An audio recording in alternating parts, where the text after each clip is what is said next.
Hi, today I'd like to talk to you about the King's Indian. I'm not going to be going through variations because the King's Indian is such a big opening with so many variations, 25 plus moves deep.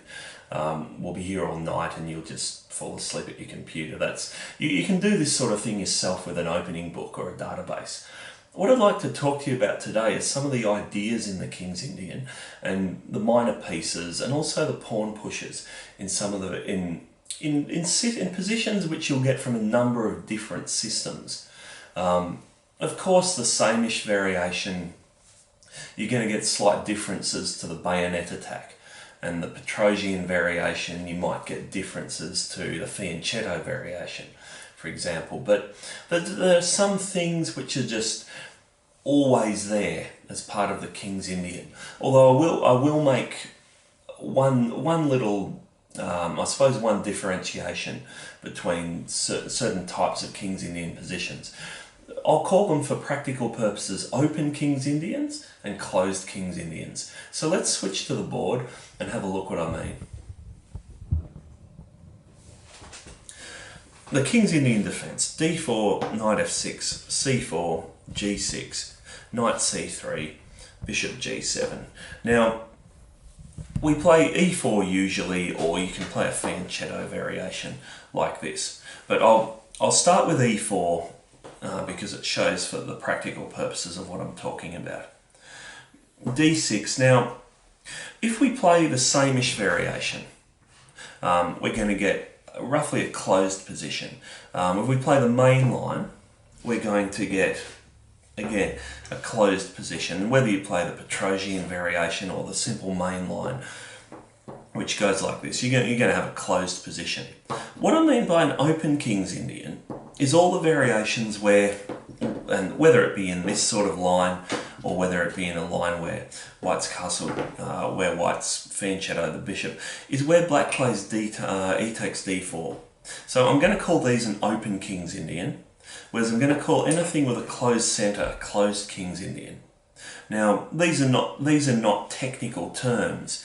You won't be able to find a book out there, or none that I know of anyway, called the closed King's Indian or the open King's Indian. But for the purposes of the minor piece placement, I'll use these terms. So I'll start off with a closed King's Indian. Now, that's a King's Indian structure where we have a locked up centre like this.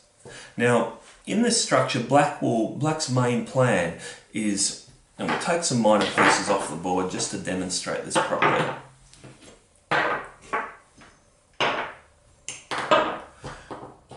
Black's main plan is to push f5, and white will inevitably play f3, and then black will keep pushing. And black's idea is a simple pawn storm, like this on the king side. And subsequently, white's plan is roughly the same thing. Get c5 in and throw the pieces over this side. Now, in these sort of positions, whoever gets there first wins. If white manages to win a few pawns and then is able to establish pieces in this area of the board, they just vacuum black. Black just collapses. If, on the other hand, black is able to get pieces down to the king side, well, usually white will get mated. So I'm going to have a look at each specific piece and roughly where it belongs. So we'll start off with the white pieces, and we'll start with the bishops. You've got your two bishops in the King's Indian, which essentially should belong on these two diagonals. Now, pawn pushes, the bishop will end up back on f2. So you'll often get that in a sameish variation. In a Petrosian variation or an Averbach variation, where the bishop's been developed to here, it often comes back this way to the f2 square. And, you know, in the main lines, it can sometimes even be here and then go back this way as well. But at some point in the late middle game, it belongs here. And this is your better bishop. This is your good bishop. This is your bad bishop. But it still actually can be quite useful in two ways. Firstly, you can get into this square. And if you can get it in front of the pawns, you're doing really well. The other good thing about this bishop is it's a very useful defensive piece. If black ever gets this pawn sack in, you can often capture this way and get the bishop up to this square. if you have to capture this way, the bishop's actually quite helpful. And the next pieces I want to look at for white are the knights. Inevitably, your knights will be developed on these two squares. This knight will usually sit here and get into b5. When you play the white side of it, you need to, at some stage, get the c-pawn running and swap. And when your knight's got to b5, it puts pressure on the d6 pawn. It also puts pressure on the c7 square. So for example, a line like this where you can get the knight into here, and particularly if black remains a bit undeveloped, this sort of thing can be very, very useful. Possibly getting even to e6, but it's more crude than that really. It's just throw it in there quickly. If you can end up winning the a-pawn, that often helps too. This light squared bishop is black's best piece in the King's Indian, or best minor piece. Getting that off the board is very, very helpful. As for this knight has two main routes, I suppose, to take. It can go via d2 into c4. It's sort of normal in the Petrosian variation. And in conjunction with the knight on b5, it really puts added pressure here onto the d6 square. The other route for the knight is to play to e1 and then back to d3. And here you're essentially trying to push c5. This is sort of more useful if there's already a knight here and it's sort of looking hard to get this move in. It's a very useful move. Play it like this. A sort of side issue is if you ever want to play it on the king side, it can sometimes work like this too, and it's particularly useful if you have variations or situations like this. That's your minor pieces. The queens and rooks in the King's Indian for white. Queen sort of goes wherever it's most useful. Usually c2. Very helpful on the c file, and also keeps a bit of a presence guarding this pawn. This rook is the piece that you use the least, although it usually hits the queen side. A very important thing I'd like to discuss is the rook on the a file.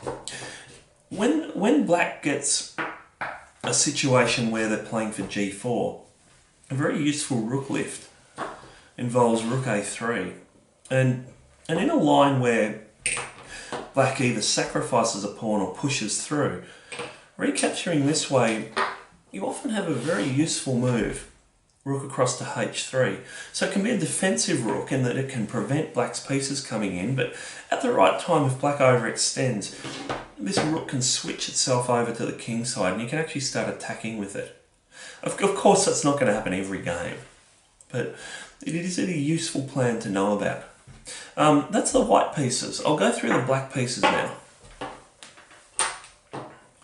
Now, the thing to remember about the black position is it's often a lot more cutthroat. The King's Indian's generally considered a riskier opening for black than it is for white, because black basically, if they don't checkmate you, they'll tend to lose. Whereas for white, if white doesn't quite get through on the queen side, they can still fight it out. Whereas if black doesn't get through on the king side, their queen side is shot. So black's main plan is push f4, g5, h5, g4. But where do we put the pieces? So we'll start off with bishops, as we usually do. This is your worst piece in the King's Indian by an absolute mile for black.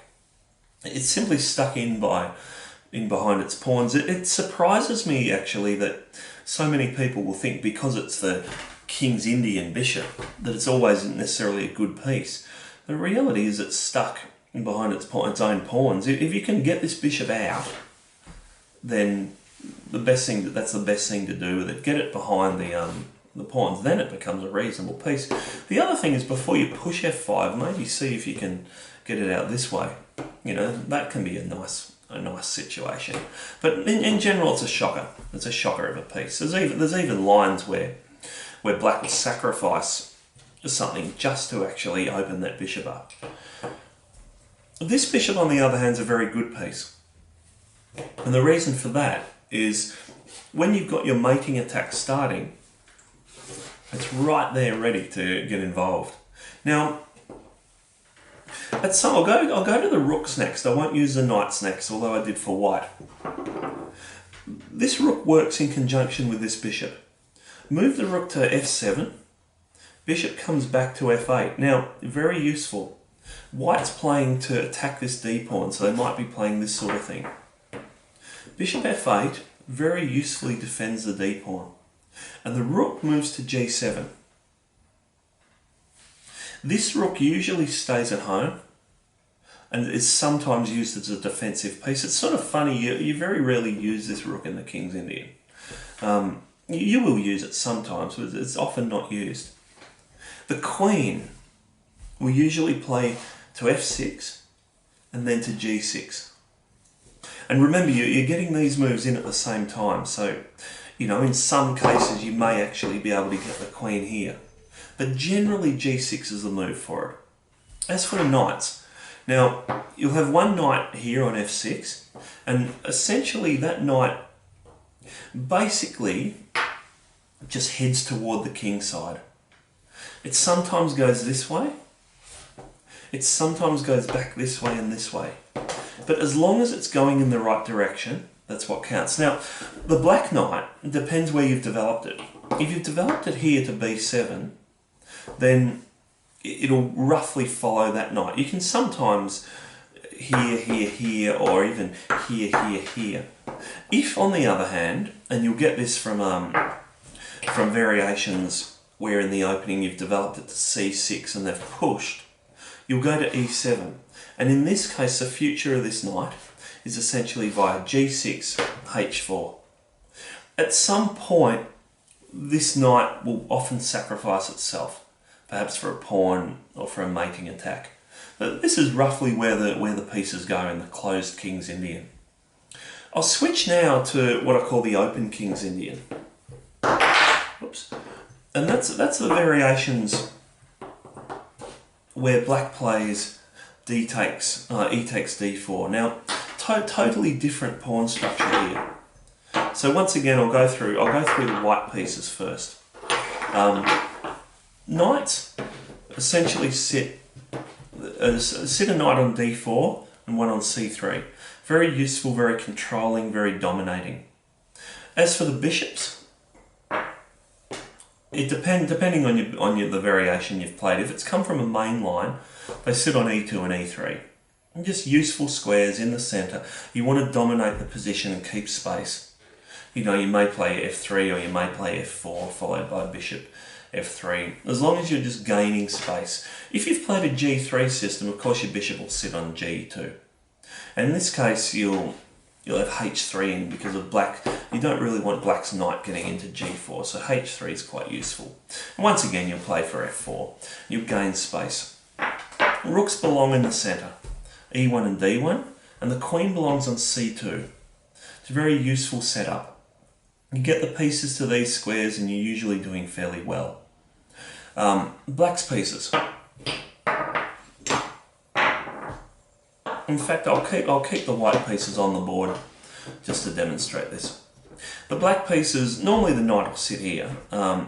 With this knight, always be prepared to move this knight out if need be. It's very useful to get it in here. Swap off white's good bishop. Sometimes it even moves back this way. The other black knight sits here, and that can often get into c5 and attack the e-pawn. Of course, when you go to c5, you play a5 to cement the knight. And a very useful plan is to push to a4 sometimes, gaining space. If white wants to build up and kick the knight away, it's going to be a slow process. They can't play this because of a4. They have to play b3, a3, then b4, and even then the knight still makes a nuisance of itself. Can even sometimes move into e6. The bishops.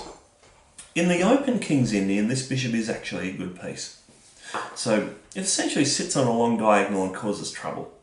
Often you have discovered attacks where a knight will take a pawn and pick up a knight on this square.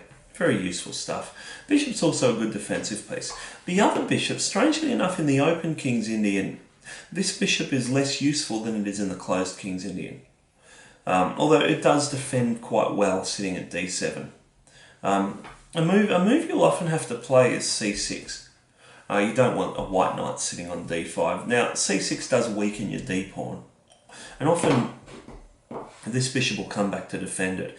That said, the white e-pawn's not the strongest pawn in the world either, so they roughly cancel each other out. As for heavy pieces, rook always to sit on e8, the very important square for the rook. The other rook can either stay on a8 or go to d8, all depending on the position, whether black wants to play on the queen side like this, or whether black just wants to play in the centre. And the queen usually goes to e7, although it's possible to put it on c7. e7 is just that bit more aggressive, attacking the e-pawn. So you get positioned like this, and white will tend to try to gang up on the d-pawn, black will tend to gang up on the e-pawn, and you know you're going to get a situation where people are going to manoeuvre pieces around, and it's going to shadow box for a while until one side makes an error or one side breaks through. Very useful to know. I'd just like to do a quick conclusion of this. When you're playing the King's Indian, the variations are all very different. You know, the Samish, the Petrosian, the mainline, the fianchetto variation, even some of the little side variations. They're all very different from each other, but if you generally know where the pieces belong, I think it's actually just as important as knowing the exact moves. It's an opening you play on instinct for both black and white. And if you have a good instinct of where to put the pieces and quite a lot of experience in knowing where they go, you're going to do a lot better at it than if you're just learning variations. So I hope this lecture has been helpful for you to understand where the pieces belong, and good luck with it.